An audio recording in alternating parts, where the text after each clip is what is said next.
দর্শক দেখুন, সুপ্রিম কোর্টের নির্দেশ মাফিক 28 ফেব্রুয়ারি চূড়ান্ত তালিকা প্রকাশ করা যাবে তো? সিইও মনোজকে ফোন জ্ঞানেশের। নিচে লেখা, শুক্রবার এসআইআর সংক্রান্ত মামলায় আগামী 28 তারিখের মধ্যেই ভোটার তালিকা প্রকাশ করতে হবে বলে জানিয়ে দিয়েছে সুপ্রিম কোর্ট। প্রয়োজনে পরে অতিরিক্ত তালিকা প্রকাশ করে নাম যোগ করা যেতে পারে। আপাতত যা হয়েছে তাই প্রকাশ করতে হবে। তো এখন ফোনটা করা হয়েছিল, যেটা খবর, তো তার উত্তর যেটা দিয়েছেন এখানকার যিনি সিইও আছেন মনোজ আগরওয়াল, সেটা হচ্ছে যে বলেছেন যে হ্যাঁ পারবো, যতটা হবে ততটা আমরা প্রকাশ করতে পারবো, বাকি যেটা থাকবে সেটা অতিরিক্ত তালিকা প্রকাশ করা হবে, পরে সেগুলো আবার যোগ হবে। তো যেটা হয়েছে অনেকটাই তো হয়ে গেছে, তো সেই তালিকা আমরা সুপ্রিম কোর্টে যেমন বলা হয়েছে 28 তারিখে প্রকাশ করা, এবং কমিশনের উদ্দেশ্যও ছিল ওই তারিখে প্রকাশ করা। তো যখন ওই অপশানটা খোলা হয়েছে যে সবটা না হলেও প্রকাশ করা যাবে, তো তাহলে আমাদের কি সমস্যা? সবটা না হলে প্রকাশ করা যাবে না, যেটা এই রাজ্যের শাসক বলার চেষ্টা করছিল, কল্যাণ ব্যানার্জিরা, তারা বলার চেষ্টা করেছিলেন যে না, পুরোটা না হলে তালিকা প্রকাশ করা যাবে না। এবং যে ব্যাখ্যাটা ওখানে দেওয়া হচ্ছিল যে এই রকম পার্টলি তালিকা প্রকাশ হলে আইন শৃঙ্খলার অবনতি ঘটবে, সামলাতে পারবো না। তাতে সুপ্রিম কোর্ট মান্যতা দেয়নি। সুপ্রিম কোর্ট বলেছে কেন, নমিনেশনের আগে পর্যন্ত তো নাম যোগ করা বাদ দেওয়া চলে তো এটা এসআইআর হচ্ছে বলে একটা বড় সংখ্যায় এই কাজটা করা হচ্ছে। কিন্তু যখন এসআইআর ছিল না, যখন ভোটের অন্য ভোট হতো, ভোট ঘোষণা হয়ে গেলেও সেই নমিনেশন পর্ব পর্যন্ত তো নাম তো অ্যাড হওয়া বা বাদ দেওয়া এটা হতো। তো এখানে সমস্যা কোথায়? তো যেটা হয়ে গেছে, প্রায় 95% কাজ হয়ে গেছে বলে যেটা বলা হয়েছে, অনেকটাই কাজ হয়ে গেছে। তো সেটা যখন হয়ে গেছে, তো হয়ে যাবে, তো সমস্যা কোথায় সেটা প্রকাশ করতে? বাকিটা অ্যাডিশনাল সাপ্লিমেন্টারি তালিকা প্রকাশ পাবে, সমস্যা কোথায়? ফলে সুপ্রিম কোর্ট কার্যত সুবিধাই করে দিয়েছে বলবো নির্বাচন কমিশনের ক্ষেত্রে, যে পুরোটা না হলেও যতটা হবে ততটাই প্রকাশ করা যাবে। ফলে দর্শক, সুপ্রিম কোর্ট, আমি আজকে যা দেখলাম, হয়তো আপনারা দেখেছেন হিয়ারিং পর্ব, সেখানে সুপ্রিম কোর্ট কিন্তু এসআইআরের ব্যাপারে খুবই সদর্থক ভূমিকা দেখিয়েছে। সুপ্রিম কোর্ট বারবার বলার চেষ্টা করেছে যে এসআইআরটা খুব জরুরি, এটাকে সম্পন্ন করতে হবে। আর এখানকার শাসকের ব্যাপারে যে মনোভাব প্রকাশ করেছে সুপ্রিম কোর্ট, যে শাসক যেন কোথাও কোঅপারেট করতে চাইছে না। সেই জন্যে শুনেছেন আপনারা আজকে কী সব করা হয়েছে, জুডিশিয়ারিকে যুক্ত করা হয়েছে। এই যে যাদের অসঙ্গতি আছে, এখনও ঝাড়াই বাছাই করা যাচ্ছে না, বা যেটা নিয়ে এত বিতর্ক, কমিশন যখন কর্মী চাইছে সেটাকে অবজ্ঞা করা হচ্ছে, উল্টোপাল্টা যুক্তি খড়া করা হচ্ছে, মাইক্রো অবজারভারকে হটাতে হবে এইরকম যুক্তি, অমুক তমুক, এদিকে কর্মী দেওয়া হচ্ছে না, উত্তর কমিশন চিঠি করলেও উত্তর আসছে না, উল্টোপাল্টাভাবে লেট করা হচ্ছে। তো সেই জন্য বাধ্য হয়েছে জুডিশিয়ারিকে অ্যাড করতে। জুডিশিয়ারি, ভাবুন দর্শক, দুটো সাংবিধানিক সংস্থা, একটা হচ্ছে নির্বাচন কমিশন আর একটা হচ্ছে রাজ্য সরকার, তার বাইরে আর একটা সংস্থা, সেটাও সাংবিধানিক, জুডিশিয়ারি, তাকে যুক্ত করতে হচ্ছে, এবং সেটা একমাত্র পশ্চিমবঙ্গের জন্য, আর কোথাও কিন্তু এটা করতে হচ্ছে না। এটা নজিরবিহীন ঘটনা, ইতিহাস হয়ে গেছে যে সুপ্রিম কোর্ট কতটা ভেবেছে যে হবে না, আমাদেরকেও লাগতে হবে। সেই জন্য ওখান থেকে কলকাতা হাইকোর্টকে নির্দেশ পাঠানো হয়েছে যে আপনারা একটা কমিটি গঠন করুন, করে আপনারা বৈঠক করুন, কাকে কাকে কোথায় লাগানো যায়, জেলা জজ বা অবসরপ্রাপ্ত যারা বিচারপতি আছেন তাদেরকে কীভাবে লাগানো যায়, যাতে করে এই বাকি কাজটা শেষ হয়। সুপ্রিম কোর্ট চাইছে যে এসআইআরটা সম্পন্ন হোক, কিন্তু ওই অপশানটা দিয়ে দেওয়াতে কতগুলো বিষয় দর্শক হয়েছে। এই যে পুরোটা না হওয়ার পরেও এই যে বলা হয়েছে যে যতটা হবে ততটাই তালিকা প্রকাশ করা যাবে, এবং সেটাই হবে ফাইনাল তালিকা, আর বাকি যেটা হবে সেটা হবে অ্যাডিশনাল সাপ্লিমেন্টারি। তো এই যে ব্যাপারটা বলে দেওয়া, তার এই যে তালিকাটা 28 তারিখে প্রকাশ পাবে, ওটাই হবে মূল খুঁটি, ওটাই ফাইনাল, বাকি যেটা সেটা হচ্ছে অ্যাডিশনাল। হলে ভালো, না হলে না হবে, কিন্তু এটা ফাইনাল, যেটা 28 তারিখে বের হচ্ছে এটা কিন্তু ফাইনাল তালিকা, এর ওপরে ভর করে আগামী নির্বাচন কিন্তু হয়ে যাবে। ফলে দর্শক যেটা দাঁড়াচ্ছে যে নির্বাচন হতে কিন্তু আর কোনো বাধা থাকছে না। মানে এসআইআর সম্পন্ন না হলে যেমন একটা ব্যাপার ছিল, এসআইআর যদি না হয় তখন একটা এখান থেকে অলরেডি একটা আওয়াজ উঠছে যে নো এসআইআর নো ভোট। ফলে এসআইআর সম্পন্ন না হলে ভোট করাতে গেলে একটা প্রচণ্ড বিরোধ আসবে, বাংলাতে হবে না। আবার মানে শাসক তো যেটা চেয়েছিল যে আগের তালিকাতে ভোটটা হয়ে যাক, তো সেটা তো এখানে তো একটা বিরোধ আছেই। তো এবার সময়ের মধ্যে হবে কি হবে না এটা নিয়েও প্রশ্ন তৈরি হচ্ছিল যে এখনও এত পেন্ডিং এবং অনেক সব রিভেরিফিকেশন করতে হচ্ছে, তারপরে সব গাফিলতি সব ধরা পড়ে গেছে অনেক কিছু, সেগুলোকে নতুন করে চেক করা ইত্যাদি। তো যে সংখ্যায় বাকি আছে চেক করতে, এটা কি করে সম্ভব এই সময়ের মধ্যে? আর যদি না চেক করা কমপ্লিট হয় তাহলে কি করে তালিকাটা প্রকাশ পাবে? ফলে এটা নিয়ে একটা সংশয় তৈরি হয়েছিল যে আদৌ কি 28 তারিখে প্রকাশ করা যাবে যদি না হিয়ারিং সম্পন্ন হয়। আর হিয়ারিং সম্পন্ন হওয়াটাও সহজ না, যেভাবে বাকি রয়েছে। তাহলে কবে তালিকা প্রকাশ পাবে, কবে ভোট ঘোষণা হবে, এবং সেই ভোটটা কি ওই সাংবিধানিক সংকট মানে 5ই মে তো শপথ হয়েছিল, তার মধ্যে কি সম্পন্ন করা যাবে নাকি অন্য পরিস্থিতি তৈরি হবে? তো আজকে তো সুপ্রিম কোর্ট বলেওছে, আমি আগের ভিডিওতে ডিটেলস বলেছি, দর্শক যারা শোনেনি শুনে নেবেন। সুপ্রিম কোর্ট কিন্তু আজকে বলেছে যে যদি এসআইআরটা মানে যদি ভোটটা সময়ে না হয় তাহলে কি হবে বুঝতে পারছেন, এরকম একটা হুঁশিয়ারি কার্যত দিয়েছে সুপ্রিম কোর্ট। তার মানে সুপ্রিম কোর্টও এই পন্থাতেই আছে যে এসআইআর হবে তারপর ভোট। এবার ভোট যদি না হয় সময় তাহলে কি হবে বুঝতে পারছেন? তো এসআইআরটা হোক এবং এসআইআরের ওপরে ভোটটা হোক পরবর্তী, সেটা কিন্তু সুপ্রিম কোর্টের প্রধান বিচারপতির বেঞ্চ কোথাও বিষয়টাকে নিয়েছে। সেই জন্যে তারা এসআইআরের একেবারে খুব মানে লাগু হওয়ার বিষয়টার পক্ষে। সেই জন্য যেটা বলে দেওয়া হয়েছে যে 28 তারিখেই তালিকা প্রকাশ পাবে। তার মানে দর্শক যেটা 28 তারিখে প্রকাশ পাচ্ছে ওর উপরে ভিত্তি করেই নির্বাচন কমিশন বাকি কাজটা করতে পারে, মানে ভোটের কাজটা করতে পারবে। এবার 28 তারিখে তালিকা প্রকাশ হয়ে যাবে, ভোট ঘোষণা তার মতো করে হয়ে যাবে। বাকি হিয়ারিংয়ের পার্ট এখন তো কমিশনের দায়িত্ব অনেকটা কমে গেছে, এখন তো কোর্ট দায়িত্ব নিয়েছে, কলকাতা হাইকোর্টকে দায়িত্ব দিয়েছে। এবার তারা করবেন, যতটা করতে পারবেন ততটা অ্যাড হবে, না করতে পারলে অ্যাড হবে। তার জন্য ভোট আটকে থাকবে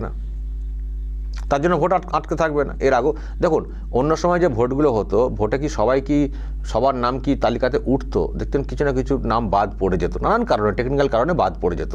তার মানে এই না যে তাদের নাম আর কোনোদিনই উঠবে না, পরের আবার নাম উঠে যেত। প্রত্যেক বছরই তো নাম তোলার ব্যাপারটা থাকে, আবার পরবর্তী ভোটে তারা অংশ নিতেন। সুতরাং কিছু যদি দেখা যায় যে ভোট পর্বের মধ্যে, নমিনেশনের মধ্যে সবাইকে যাচাই করা গেল না, আর সম্পন্ন হলো না, তাহলে এদিকে ভোট ঘোষণা হয়ে গেছে, তো ওই নমিনেশনের মধ্যে যতটা হবে ততটাই যুক্ত হবে, এই মেন যে তালিকা তার সঙ্গে ততটা যুক্ত হয়ে যাবে, না হলে বাকিগুলো বাদ থেকে যাবে। এবার বুঝুক শাসক কী করবে, কোঅপারেট করবে না এখনও হাঙ্গামা করবে, বিরোধ করবে, আরও ডিলে করে আর কিছু করার নেই। ডিলে করলে ভোট তার ডিলে হবে না, ভোট ঘোষণা হয়ে গেলে তো ভোটটা নির্দিষ্ট সময়ের মধ্যে করতে হবে। এই তালিকা প্রকাশের পরে যখন ইলেকশন ঘোষণা হয়ে যাবে, ইলেকশন ঘোষণা মানে পুরো শিডিউল ঘোষণা হয়ে যাবে, সেটা তার পেছাবে না, সেটা কিন্তু আর পেছাবে না। ওই শিডিউল যে ঘোষণা হবে তার নমিনেশন পর্বের মধ্যে শেষ করতে হবে, যতটা হবে ততটা যুক্ত হবে, বাকিটা যুক্ত হবে না, বাকিটা ওরকমই থেকেই যাবে বিষয়টা, ঝাড়াই বাছাই হলো না, ওই রকম পেন্ডিং থেকেই যাবে। ভোট কিন্তু হয়ে যাবে, ভোট হবে এই মেন যে তালিকা তার সঙ্গে অ্যাডিশনাল ততদিন পর্যন্ত যতটা হবে ততটাকে নিয়ে। ফলে যাদেরকে ঢোকানোর খুব চেষ্টা করছে শাসক, সে স্বপ্ন পূরণ হবে না যে অনন্তকাল ধরে চলবে, আরও এই করবো সেই করবো, হবে না। যা আছে সাফ বলে দিন, যে ডকুমেন্টগুলো আছে, যে ডকুমেন্টগুলো নির্বাচন কমিশন চাইছে দিয়ে দিন, ফটাফট হেল্প করুন, বেশি পাকামো করতে যাবেন না, তাহলে সব ঘেটে যাবে। আর অনেকেই কিন্তু ভোটের বাইরে থেকে যাবেন, কিছু করার থাকবে না, ভোট ঘোষণা হয়ে গেলে কিচ্ছু করার থাকবে না। আমি এটাও বলতে পারি দর্শক, যে তালিকা প্রকাশ পাচ্ছে, এই তালিকা প্রকাশের পর ধরুন 28 তারিখে তো হচ্ছে, এদিকে আরও চলবে, অ্যাডিশনাল তালিকা প্রকাশের জন্য সময় লাগবে। তো এই 28 তারিখের পর যদি ভোট ঘোষণা ধরুন হয়ে গেল মানে কয়েকটা দিনের মধ্যে, তারপরে হয়তো দেখা গেল যে কোর্ট হয়তো একটা কমিটি গঠন করে দিয়েছে এইসব ব্যাপারে, তাতে করে শাসক এমন কিছু করলো যে কোনো কাজই হলো না, মানে অ্যাডিশনাল তালিকা প্রকাশ করার কোনো সুযোগই থাকলো না, তাতেও দেখবেন ভোট হয়ে যাবে। এই যে তালিকা প্রকাশ পাবে 28 তারিখে, তার উপরে ভিত্তি করে ভোটটা হয়ে যাবে, ফলে বাদই রয়ে যাবেন সব। বড় অংশ বাদ রয়ে যাবে। ফলে এখন বিরাট ফেসে গেছে শাসক, এখন বিরাট ফেসে গেছে। আর পাকাপো করতে পারবে না। আর পাকাপো কার উপরে করবে? এই তো কোর্ট মনিটর্ড। এখন তো জ্ঞানেশ কুমারটা খুব সুবিধা হয়ে গেছে, বাবা চলো আমরা বলে পারছিলাম না, চলো এবার কোর্টের ব্যাপার, না শুনলে কোর্ট বুঝবে, না শুনলে কোর্ট বুঝবে, শুনলে ভালো, কার কার যাচাই হলো লিস্টটা ঢুকিয়ে দাও। আর কোর্ট তো নিয়মের বাইরে গিয়ে যেতে পারবে না। পলিটিক্যাল ইনফ্লুয়েন্স যেটা খাটানো হয় ইআরও এদের ওপরে, নানান কারণে প্রমোশন কথা কিছু বলা হচ্ছে না, তাদের উপরে পলিটিক্যাল ইনফ্লুয়েন্স খাটানো হয়, কিন্তু কোর্টের লোকেদের উপরে কী করে খাটাবেন? অতটা সহজ না। ফলে বাঁশটা কেমন নিয়েছেন বুঝতে পারছেন তৃণমূল কংগ্রেসের নেত্রী? সুপ্রিম কোর্টে চলে গেছেন, বাপরে বাপ, সুপ্রিম কোর্টে হিয়ারিং করতে। আজকে একবার থাকা দরকার ছিল, আমার খুব ইচ্ছে ছিল যে আজকে যখন থাকতেন, মানে যদি থাকতেন সেই সময় আজকে যে কথাগুলো ওখানে বলা হয়েছে সেগুলোর পরে দেখতাম রিয়াকশানটা কেমন, বা উনি কী করছেন, আজকে কতটা লম্পজম্প করছেন। খুব ইচ্ছে ছিল যে আজকের হিয়ারিংয়ে উনি যদি থাকতেন তো দেখতে খুব ভিজুয়ালটা ভালো লাগতো। কিন্তু তো ছিলেন, একদিনই গেছেন, তাই কত ফুটানি, কত প্রচার, দিদি গিয়ে সওয়াল করছেন, এমন সওয়াল করেছেন গলাটাকে দিয়ে চলে এসছেন, কোনো রেজাল্ট আসেনি। যা চেয়েছেন একটাও হয়নি। উনি চেয়েছিলেন যে 24-এর ভোটের যে তালিকা সেটা ধরে ভোট করাবো, আর সুপ্রিম কোর্ট আজকে যা করে দিয়েছে ওই দিকটা এটে গেছে। আর পুরনো তালিকায় করে ভোট হবে না, 28 তারিখে ফাইনাল তালিকা, মানে এবার পরবর্তী ভোট এই SIR এতেই ভোট হবে। ফলে ওটা একেবারে জলে চলে গেল।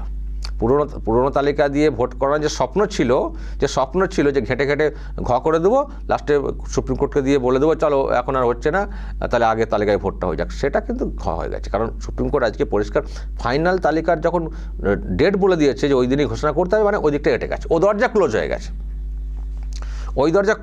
ফলে দিদি বাঁশটা নিজেই নিয়েছেন, না ওখানে গিয়ে হইচই করতে যাবেন, না পুরোপুরি গলা সব কিছু সুপ্রিম কোর্টের আন্ডারে চলে যাবে।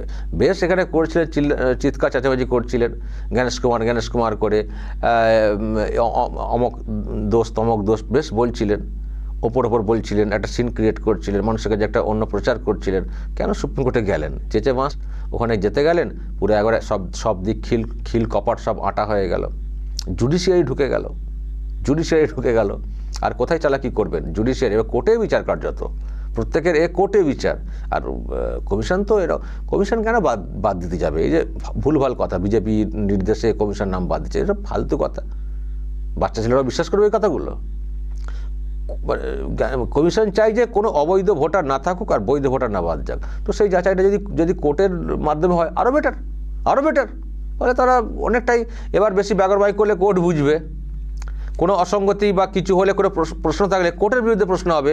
আবার সুপ্রিম কোর্ট বলে দিয়েছে যে ওই কমিটি কলকাতা হাইকোর্ট যেটা গড়বে বা যেভাবে করতে চাইবে, যে সিদ্ধান্ত নেবে সেটা সুপ্রিম কোর্টের সিদ্ধান্ত হিসেবে মান্যতা পাবে। তো এবার যা হবে সুপ্রিম কোর্টের, কিছু বলতে গেলে সুপ্রিম কোর্টকে বলতে পারে, জ্ঞানেশ কুমারকে গালাগাল দিতে পারবেন না। যদিও এনারা তারপরেও দেবেন, মূর্খ তো, মানে তারা হবে সবাই মূর্খ, ভাবে আমি বুঝিয়ে দেবো। এরপর তো জ্ঞানেশ কুমারকে গালাগাল দিয়ে খিস্তে হবে না, জ্ঞানেশ কুমার কোনো আর ব্যাপারই নেই। এবার যা হবে হাইকোর্টে গিয়ে বলকে যান, সুপ্রিম কোর্টে গিয়ে বলকে যান। আর জ্ঞানেশ কুমার কোনো নেই, রোল নেই কিন্তু সেই অর্থে, শুধু মেশিনারি হিসেবে জ্ঞানেশ কুমার কাজ করবে। ফলে জ্ঞানেশ কুমার নির্বাচন কমিশনের যে কাজটা সেটা মোটামুটি হয়েই গেছে। তালিকা প্রকাশ পেয়ে যাক, আর অ্যাডিশনাল তালিকা যেটা প্রকাশ হবে তাতে যা আসবে, না আসবে, ভোট কিন্তু আর আটকাচ্ছে না। ফলে যেটা আমরা চাইছিলাম যে একটা স্বচ্ছ তালিকা প্রকাশ পাক, তার মাধ্যমে ভোটটা হোক। তবে এই 28 তারিখে যে তালিকা প্রকাশ পাবে এটা তো অনেকটাই মানে ভালো তালিকার তুলনায় বলবো। যেগুলো জলমেশানো টাইপের সেগুলো তো পেন্ডিং, সেগুলো তো ঝাড়াই বাছাইয়ের জন্য এত কিছু করা হচ্ছে। ফলে একটা লিস্ট তুলনায় পুরোপুরি তো আশা করতে পারি না এখানে বিরাট ভালো SIR, তবু তুলনায় বলছি তো বেটার হবে, ভালোই হলো। শেষ পর্যন্ত কিন্তু ভালোই হচ্ছে বিষয়টা। এবার যত ওনারা নড়বেন তত গাড়বেন। যদি এরপরও হিয়ারিংয়ে ইত্যাদিতে সহযোগিতা না করা হয় কোর্টের এতে, বুঝবেন ঠেলা, ওই তালিকা বাদ দিয়ে 28 তারিখের তালিকা দিয়ে ভোট হয়ে যাবে। লাগবেই না ওই তালিকা, কারণ এটা মেন তালিকা পরিষ্কার বলে দেওয়া আছে, ওটা অ্যাডিশনাল, ওটা সাপ্লিমেন্টারির জন্য কিন্তু মেনটা কখনো আটকায় না। করো, নাহলে যাও, ভোট ঘোষণাতে হয়ে যাবে আগেই, শিডিউলে ভোটে বেরিয়ে চলে যাবে। দর্শক বুঝতে পারছেন, খেল খতম। SIR ব্যাপারে এখানকার শাসকের খেল খতম, আর কিছু খেলার জায়গা নেই। যারা খেলতে গেছেন শাসকের কথা শুনে তাদের এখন জেলে যাওয়ার পালা, আর অন্য কোনো খেলা নেই। ভালোই হয়েছে। দর্শক বলবেন যদি আপনাদের এই নিয়ে আরও কিছু বলার থাকে, এই যে পর্যায়টা হলো এতে আপনারা কতটা সন্তুষ্ট। অবশ্যই দর্শক মতামত রাখবেন এবং বাকি কাজটা হচ্ছে ভোট করানোর ক্ষেত্রেও একটা বড় ভূমিকা আছে কমিশনের, সেটা নিতে হবে, মানুষকেও সেই মতো করে বের হতে হবে। শাসক সব দিক দিয়ে ফ্লপ খাচ্ছে, শুধু আর একটা ফ্লপ খাওয়ানোর অপেক্ষা, সেটা হচ্ছে নির্বাচন। আর একটা ফ্লপ খাইয়ে দিন, রাস্তাতে নেমে রুখে দিয়ে চুরি দুর্নীতি, মানে তালিকায় চুরিটা আর সে অর্থে বেশি করতে পারবে না, এবার হচ্ছে জোর জুলুম, কাউকে ভোট দিতে না দেওয়া, আটকানো, সেটা আর কি চেষ্টা করবে। আর কাউন্টিং হলেতে এজেন্টকে পারচেস করা বা ভয় দেখিয়ে বের করে দেওয়া, এসব চেষ্টা করবে। কিন্তু যেটা এবার খবর আছে, কমিশন কিন্তু এবার কাউন্টিংয়ে বিরাট কড়াসড়া, মানে কড়া একটা ব্যবস্থা নিচ্ছে। মানে এই হাতের আঙুল ছাপ দিয়ে ঢোকানো থেকে শুরু করে অনেক সব ব্যবস্থা নিচ্ছে, ততটা সহজ কিন্তু এবার হবে না।